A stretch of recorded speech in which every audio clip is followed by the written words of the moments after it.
नमस्कार मित्रों, स्वागत है आपका अपने YouTube channel path finder institute Kanpur में। और आप पढ़ रहे हैं मैथमेटिक्स विद योगेश राजपूत। दोस्तों, एक बार फिर से हाजिर हूं आपके बीच क्वेश्चन नंबर 53 और 54 के साथ। क्या है क्वेश्चन नंबर 53? कह रहा है which one of the following does not satisfies the differential equation d3y upon dx3 minus y equals to 0। कह रहा है कि ये डिफरेंशियल इक्वेशन दी गई है और इन चार ऑप्शंस में वो कौन सा ऑप्शन है जो इस इक्वेशन को सेटिस्फाई नहीं करता है। तो जाहिर सी बात है, आप क्या करने वाले हो, आप इस क्वेश्चन को ऑप्शन से टैकल करने वाले हैं। मैंने कहा y के स्थान पे e to the power x रखो। अब यहां e to the power x आएगा तो इधर आप कह सकते हो y equals to e to the power x। अब देखिए, अगर e to the power x का कितनी बार भी डिफरेंशिएशन करें, वैल्यू क्या आनी है e to the power x। तो जाहिर सी बात है d3y अपॉन dx3 भी क्या आने वाला है e to the power x। y की वैल्यू क्या है e to the power x। ये कट के क्या हो जाएगा, 0 हो जाएगा, यानी ये सेटिस्फाइज कर जाएगा। लेकिन उसने क्या पूछा, कह रहा डज नॉट सेटिस्फाई। क्लियर? तो यानी ये तो ऑप्शन आपका सही नहीं है। मैंने कहा भाई दूसरा ऑप्शन लो। क्या कह रहा है e to the power minus x. अब की बार e to the power minus x का जरा डिफरेंशिएशन कराइए। अगेन मैंने क्या लिया, ये तो आपके पास y equals to e to the power x था। अगेन मैंने क्या लिया, y equal to e to the power minus x.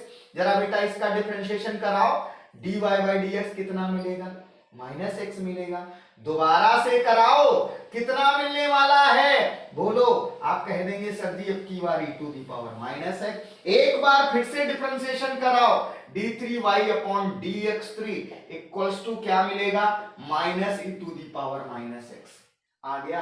मैंने कहा ये मान उठा करके यहां पे जरा रखो, देखिए क्या मिलने वाला है। आप रख दीजिएगा d3y अपॉन dx3 की वैल्यू क्या आई है, minus e to the power minus x.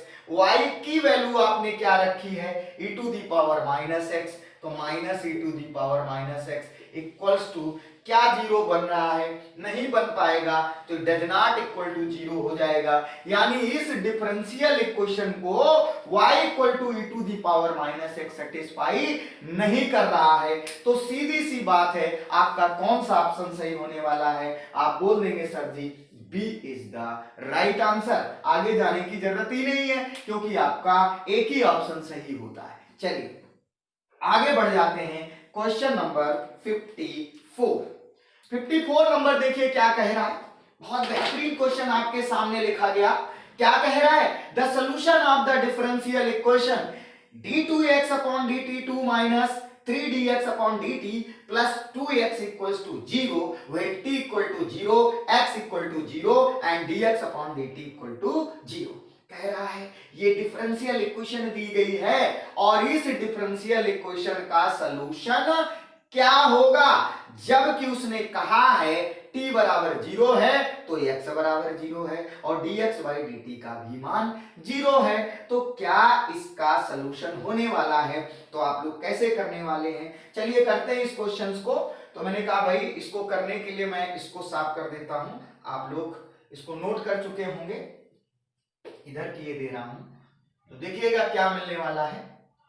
हमने आपसे कहा, ये रहा भाई, यहां पे सलूशन निकाल रहे हैं, आप लोग देख लीजिएगा।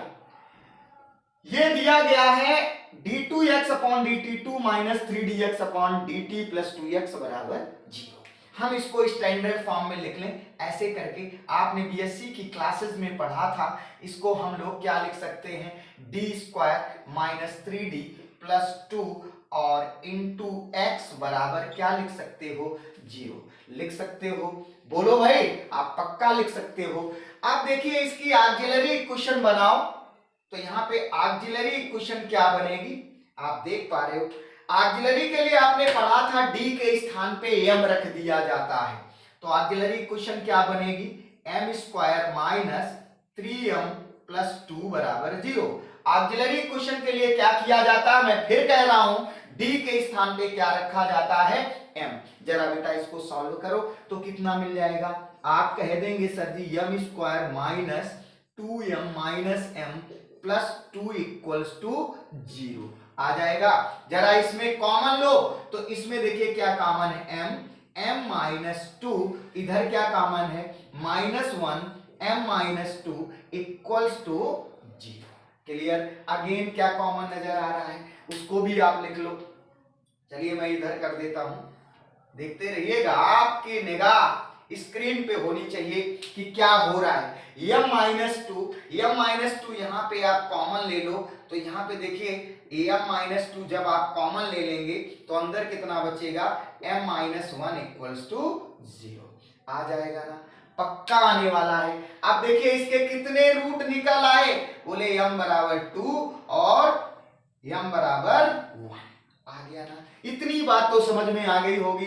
तो इसका कॉम्प्लीमेंट्री फंक्शन यानी CF क्या निकलने वाला है, आपने पढ़ा था कि अगर हमारे पास जो रूट आते हैं वो डिफरेंट आते हैं तो जो कॉम्प्लीमेंट्री फंक्शन निकलता है, CF निकलता है, वो क्या निकलता है, बोलो। आप कह देते हो कि C1 e की power m1x plus C2 e की पावर m2x। तो देखिए क्या मिलेगा, यहां पे लिखेंगे C1 e की पावर 2t, यहां पे क्या है t है, और प्लस C2 e पावर 1, तो यहां पे t, m2 का मान कितना है 1 है तो t आ जाएगा। अब ये क्वेश्चन मिली और CF का मान आपने निकाल लिया। यहाँ पे देखिए 0, यहाँ पे ये देखो ये 0 है तो PI इसका क्या हो जाएगा, आप बोल देंगे सर जी पर्टिकुलर इंटीग्रल तो 0 हो जाएगा। तो हमारे पास भैया सलूशन क्या आने वाला है उसको भी देख लें, जरा इसको नोट कर लो भाई, नोट कर लिया। चलिए मैं इधर कर देता हूं, इधर स्पेस है, मैं कर देता हूं। इतनी बात समझ में आ गई होगी कि आपने CF निकाल लिया, PI निकाल लिया इस डिफरेंशियल इक्वेशन का। अब आपके पास फाइनली जो सॉल्यूशन मिलता है वो क्या मिलता है, Ax बराबर, चूंकि यहाँ x की वैल्यू निकालनी इसलिए x इज इक्वल्स टू आपके पास क्या आता है CF प्लस PI, आपने पढ़ा होगा। चलिए भाई CF प्लस PI करो तो क्या मिलेगा, C1 e की power 2t plus C2 e की पावर t। आप देखिए इस सॉल्यूशन में उसने कंडीशन लगाई है कि x बराबर 0 तो t बराबर 0, dx बाई dt भी क्या रहेगा, 0 रहेगा। तो सबसे पहले इसका dx बाई dt निकाल लो, क्या निकलेगा, देखो t के रेस्पेक्ट में डिफरेंशिएशन करो तो ये आ जाएगा, बोलो, आपके पास मिलेगा C1 इंटू 2 e की power 2t plus C2 e की पावर t। अब देखिए कंडीशन लगाओ, यहां पे x बराबर 0 रखो तो t बराबर 0, तो इस जगह मैंने इक्वेशन इसे डाल लो फर्स्ट, इसे डाल लो सेकेंड, कर लिया, क्यों भाई। चलिए अब जरा आप सॉल्व करो, सॉल्व करेंगे तो देखिए कितना मिलने वाला है। आप यहां x बराबर 0 रख दीजिएगा भाई, इसको मैं साफ कर देता हूं, अब तक तो आप नोट कर चुके होंगे।